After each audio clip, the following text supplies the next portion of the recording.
Tunghayan naman natin ang isa na namang talakayan mula sa aming kasamang si Emil Carion. Emil? Maraming salamat, Audrey. Tayo ay pinalad pa rin dahil bisita po natin ngayon dito sa Balitaan ang mismong direktor ng Manila Disaster Risk Reduction and Management Office, si Director Johnny Yu. Sir Johnny, magandang morning po. Good morning, Emil. Sa ating mga kasamahan dito, especially kila Vivian. Audrey, Vivian, and Pia. Okay po. At ang ating mga kasamahan na nandito rin ngayon, na naka-standby, kasama at bit-bit ang kanilang mga equipments na anytime din ay magbibigay din ng mga instructions at ipapakita ang kanilang kagalingan dito nga sa pagre-rescue. Sir, director kayo ng Manila Disaster Risk and Reduction Management Office, pero kayo ay aktibo rin sa volunteerism. Paano nyo po ginahati ang oras nyo, sir? Yes, Emil, no, marami na nagtatanong sa akin yan.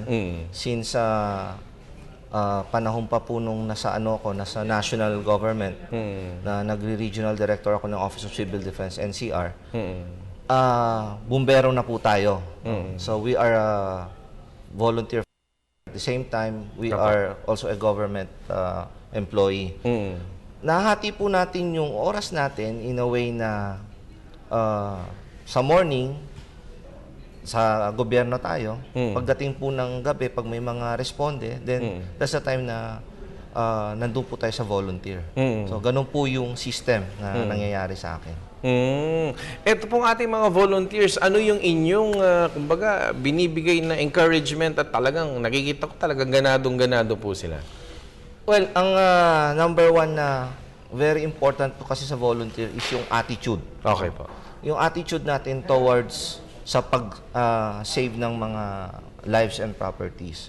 Ang importante po dito is yung faith mo sa sarili mo na kaya mong gawin at yung gusto mong tumulong kasi dapat nasa puso. Yun ang nagbibigay po ng sigla sa mga volunteers na ang pagtutulong ay dapat ilagay sa puso. Yun. Tapos ang nakikita ko po, talagang yung mga equipments nyo, kompleto, ano? Ang dami nyo equipments. Ano pa mga equipments na nandyan na naka-ready ngayon? Well, ang equipment na makikita po ngayon is yung ating mga breathing apparatus na ginagamit po sa sunog. No? Ito po yung ating mga emergency medical technicians na part po ng ating life savings. No? So aside po sa firefighting, meron po tayong tinatawag na mga emergency medical technician na kasabay po ng mga bumbero pagdating sa mga fire operations. Kapansin ko, pati sa pagbibihis, ang bibilis po ng mga, ng mga volunteers nyo. Yes, yan po yung madalas natin tinuturo sa kanila na it will only take around 5 to 6 seconds. No? 5 to 6 seconds? Na kailangan maisuot mo lahat ng inyong gear. And ito pong gear natin is fireproof. Fireproof? Fireproof po lahat yan. Ito po yung sinusuot nila yung breathing apparatus na ito naman po yung oxygen na pwede mong gamitin sa loob ng sunog. Ayun. So talagang, eto pong ganito, kung pwede lang unless bawal, etong isang setup na ganito, gaano po kamahal? Well, if we're going to talk about the entire suit plus the breathing apparatus, it will, nasa ano po yan, nasa around 200 to 300,000. That's brand new. Opo. Pag we're talking about yung mga used clothes and everything, na mostly yun ang ginagamit ng ating volunteers, nasa around 150 to 200. Yung CPR naman po, yung ganun na pagsisetup, yan po talaga may training ang mga gumagawa niyan. Yes, oo. May mga training tayo dyan from first responder to first aider hanggang sa maging EMT technicians. So may mga level din po yan.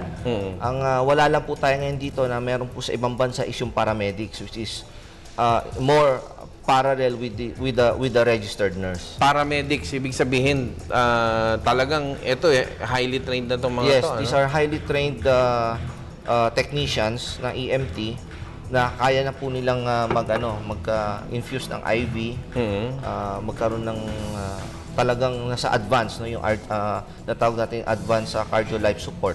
Yun, oo. Ito po halimbawa, ang ginagawa nilang ito, bago po sila pumasok sa volunteer, nag-training sila o within the volunteer mismo may training? Within the volunteer, may mga training components na po tayo at definitely sila pumasok doon po sa aming organisasyon, we have what we call the procedures, no? Ang one of our requirements is that pagpasok mo within a year, you'll be undertaking so many trainings as a probationary member. Okay. And after a year, kung medyo nakapasa ka doon sa mga trainings, then papasok ka sa regular, then after that, you'll be having the advanced training na. So, continuous po yan. Continue. Habang nasa organisasyon kayo ng aming grupo, automatically, we have a yearly trainings na ginagawa, and nag-a-advance po yan. Ito po mga volunteers sa ngayon, paano nyo po silang ini-invite? Meron po ba kayong recruitment process na ginagawa para tuloy-tuloy ang pagdating ng mga volunteers? Alam mo, yan ang maganda, Emil, eh. Sa volunteer kasi, you don't need to recruit. Kusang dumadating. Kusang dumarating? Yes. Yun po ang kagandahan sa volunteer dahil siguro nakikita po ng mga tao na ang ating mga volunteers, especially sa fire volunteers, nandoon yung kanilang faith, no, sa kanilang tungkulin. At the same time, hindi naman po natin ine-exclude yung ating mga government services katulad ng Bureau of Fire. Dahil nandun na rin po yung kanilang naman. Ang point lang po natin dito is that sa volunteer po kasi, we have all the time. Ayan. We have all the time to respond and to make yung a safer place to live in. Ang nakita ko po sa video na to, may mga iba't ibang mga nationalities na nasa isang parang taping po ninyo ito. Bakit iba-ibang nationalities? Ibig sabihin, you're going international po ba? Para maging at par tayo sa volunteerism? Okay. Ganun po ba? With regards po dito sa video na nakikita nyo with other different nationalities, ito po yung pinopromote namin for next year, no? Ito yung ThreatCon X. This is a seminar or a conference in which disaster preparedness will be our main topic. Okay. Ngayon, ang pinapresent po natin dito is yung multilateral cooperation between our country with the different countries. We have the UN, we have the ASEAN. So yan po yung pinapakita natin na hindi natin ine-exclude yung na tayo lang. We have to anticipate disaster or anything na calamities or emergency on a wide scale. So ito po yung point na nagkakaroon po tayo ng planning ng international cooperation. Aside from that, yung ating organization po is an international organization na. We have groups from Sweden, we have groups from the US, Japan, na members of our organization. Opo. Isa na lang siguro bago magtapos. Ano po ang pinagkaiba ng volunteerism at ano ang nandito na naengganyo ang ating mga kababayan?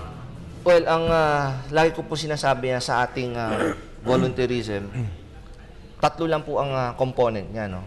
Katulad po nung binabanggit sa ating Biblia na ask and you shall receive. Yung ask po, yung ASK, ito po yung tinatawag nating right attitude, right skill, and right knowledge. If you have these three things, ito po yung nagko-comprise ng pagiging volunteer. Importante po dito kasi yung attitude, no, towards doon sa ginagawa mo. Yung skills, kailangan you have the right skills. It should be present at all the time. Ang inyo pong invitation sa ating mga balitaan para naman meron pang iba na maengganyo natin at maging volunteer sa ating grupo ng firefighters at ganoon din sa pagtulong sa ating komunidad.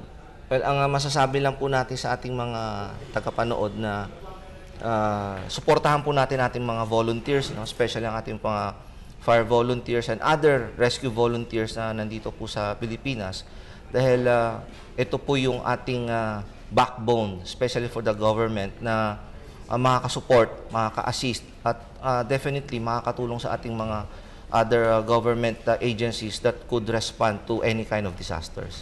Yes, marami po salamat. Ang mismong Direktor ng Manila Disaster Risk Reduction and Management Office, si Director Johnny Yu, sa inyo pong mensahe at sa inyong pagbisita dito sa ating balitaan.